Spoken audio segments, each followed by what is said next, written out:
All right, mistake number 4. This is very, very common. Promoting exercise for burning calories. I see this a lot in the workplace. I certainly saw it a lot in as a medical professional, as a physician. I saw my colleagues making this mistake all the time. I mean, we're all familiar with these calorie burning charts that show us how many calories we'll burn doing various activities for some specified amount of time. Sometimes these charts are even converted into units of food, right?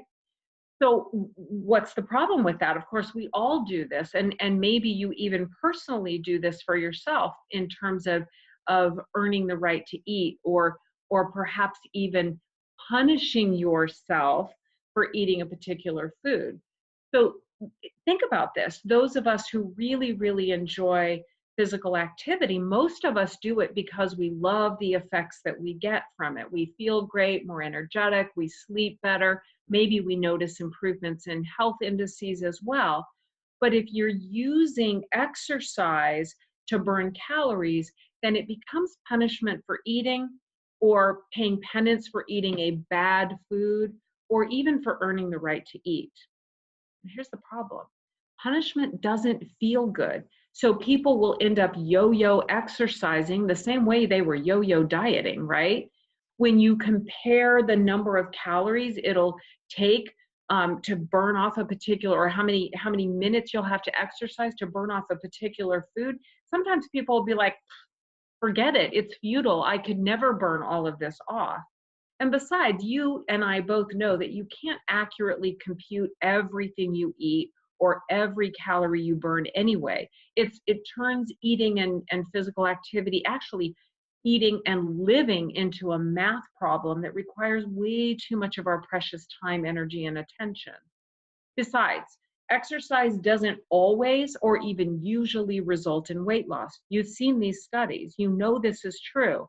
It doesn't always result in weight loss, but it does result in improvements in health and energy and vitality, whether people lose weight or not.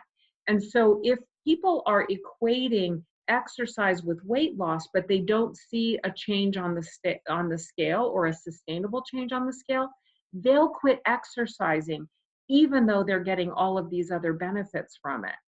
So that is, I think, really a counterproductive way to approach this. So what do you do instead? Well, we talk about mindful movement. First of all, avoiding talking about exercise in terms of calories or food or weight loss at all. So instead, we want to focus on the immediate benefits of physical activity. So noticing how we feel afterward, noticing how we sleep that evening, for example.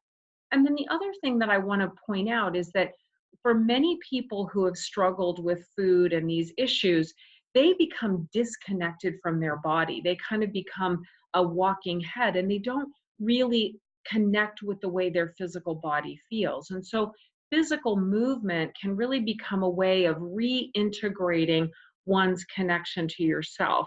That's so, so very important, because in mindful eating, what we're doing is really teaching people to become aware of physical sensations, thoughts, and feelings. Movement can be one way to do that. So a surprising way that we can really encourage people to begin to be more physically active, is to lower the bar, right? Like when I saw that they were increasing the recommendation for exercise, kind of with this belief that, well, people weren't exercising, so if I tell them how much more they should be exercising, that'll motivate them. Has the exact opposite effect. The higher the bar, the less likely people are to try. So my suggestion is lower the bar so low that it's almost impossible to resist. Here's a question that we can ask ourselves: what's the least amount of exercise that I could do joyfully and consistently? In other words, how can I move my body in a way that is truly joyful and that I can do on a regular basis, because it's not painful, because it's not so inconvenient? If we lower the bar and get people started in the right direction, then that becomes a self-perpetuating process.